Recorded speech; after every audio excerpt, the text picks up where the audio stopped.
ଜ୍ୟୋତିଷ ଶାସ୍ତ୍ରରେ 9ଟି ଗ୍ରହର ସ୍ୱତନ୍ତ୍ର ଗୁରୁତ୍ୱ ରହିଛି। ପ୍ରତ୍ୟେକ ଗ୍ରହ ଏକ ନିର୍ଦ୍ଦିଷ୍ଟ ସମୟରେ ନିଜର ଗତି ଏବଂ ରାଶି ପରିବର୍ତ୍ତନ କରନ୍ତି। ଏହାକୁ ଗ୍ରହ ପରିବର୍ତ୍ତନ ବୋଲି କୁହାଯାଏ, ଯାହାର ଅର୍ଥ ଗୋଟିଏ ରାଶିରୁ ଅନ୍ୟ ଏକ ରାଶିକୁ ଯିବା। ଏହି ଗ୍ରହ ପରିବର୍ତ୍ତନ ସମସ୍ତ 12ଟି ରାଶିକୁ ପ୍ରଭାବିତ କରେ। ଏହା କିଛି ପାଇଁ ଶୁଭ ହୋଇପାରେ ତ ଏବଂ ଅନ୍ୟମାନଙ୍କ ପାଇଁ ଅତ୍ୟନ୍ତ ଅଶୁଭ ହୋଇପାରେ। ଏହା ଏପ୍ରିଲ 19 ତାରିଖରେ ଶୁକ୍ରଙ୍କ ଭ୍ରମଣରୁ ସୂଚାଏ। ଏହା ସମସ୍ତ 12ଟି ରାଶିକୁ ପ୍ରଭାବିତ କରିବ, କିନ୍ତୁ 3ଟି ରାଶି ପାଇଁ, ଯେଉଁମାନଙ୍କ ପାଇଁ ଏହି ସମୟ ଅତ୍ୟନ୍ତ ଶୁଭ ସାବ୍ୟସ୍ତ ହେବ। ଏହି ସମୟରେ ସେମାନଙ୍କର ସମସ୍ତ କାର୍ଯ୍ୟ ସଫଳ ହେବ। ଜ୍ୟୋତିଷ ଶାସ୍ତ୍ର ଅନୁସାରେ ସୁଖ, ସୌନ୍ଦର୍ଯ୍ୟ ଏବଂ ବିଳାସର ଗ୍ରହ ଶୁକ୍ର 19 ଏପ୍ରିଲ ଅପରାହ୍ନ 3:57ରେ ବୃଷ ରାଶିରେ ପ୍ରବେଶ କରିବେ। ଶୁକ୍ରଙ୍କ ଭ୍ରମଣର ପ୍ରଭାବ ଏହି 3ଟି ରାଶି ପାଇଁ ଅତ୍ୟନ୍ତ ଶୁଭ ବୋଲି ବିବେଚନା କରାଯାଏ। ଏହି ରାଶିଗୁଡ଼ିକ ପ୍ରତ୍ୟେକ କ୍ଷେତ୍ରରେ ଲାଭବାନ ହେବେ।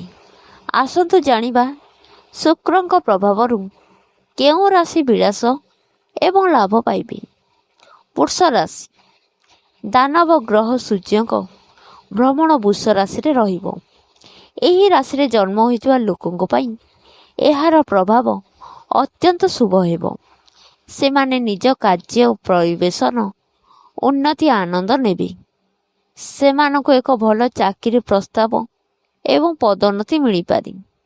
ବ୍ୟବସାୟ ସହିତ ଜଡ଼ିତ ବ୍ୟକ୍ତିମାନେ ଏକ ବଡ଼ ଚୁକ୍ତି ପାଇପାରନ୍ତି। ଲାଭ ଆଶା କରାଯାଉଛି। ଜୀବନ ବିଳାସପୂର୍ଣ୍ଣ ହେବ ଏବଂ ବୈବାହିକ ଜୀବନ ମଧ୍ୟ ସୁଖ ଏବଂ ଶାନ୍ତି ପରିପୂର୍ଣ୍ଣ ରହିବ। ସିଂହ ରାଶି। ସିଂହ ରାଶି ପାଇଁ ଶୁକ୍ରଙ୍କ ଭ୍ରମଣ ଶୁଭ ରହିବ।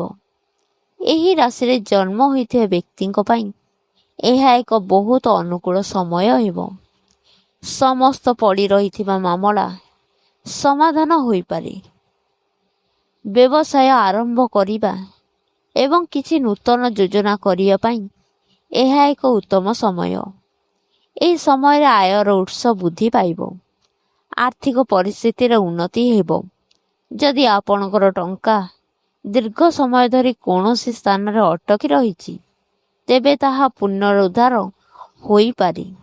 ନିବେଶ ଯଥେଷ୍ଟ ଲାଭ ଆଣିପାରେ। କନ୍ୟା ରାଶି। କନ୍ୟା ରାଶି ପାଇଁ ଶୁକ୍ରଙ୍କ ଭ୍ରମଣ ବହୁତ ବିଶେଷ ହେବ। ଏହା ଲାଭ ପାଇବାର ସମ୍ଭାବନା ଆଣିଥାଏ। ଚାକିରି କରୁଥିବା ବ୍ୟକ୍ତିମାନେ ପଦୋନ୍ନତି ପାଇପାରନ୍ତି ଏବଂ ଚାକିରି ଖୋଜୁଥିବା ବ୍ୟକ୍ତିମାନେ ମଧ୍ୟ ଲାଭ ପାଇପାରନ୍ତି। ସେମାନଙ୍କ ସନ୍ଧାନ ପୂରଣ ହେବ। ନିବେଶ ପାଇଁ ଏହା ଏକ ଉତ୍କୃଷ୍ଟ ସମୟ। ବ୍ୟବସାୟ ବିସ୍ତାର ସମ୍ଭବ। ସ୍ୱାମୀ ଏବଂ ସ୍ତ୍ରୀଙ୍କ ମଧ୍ୟରେ ସମ୍ପର୍କ ମଜବୁତ ହେବ।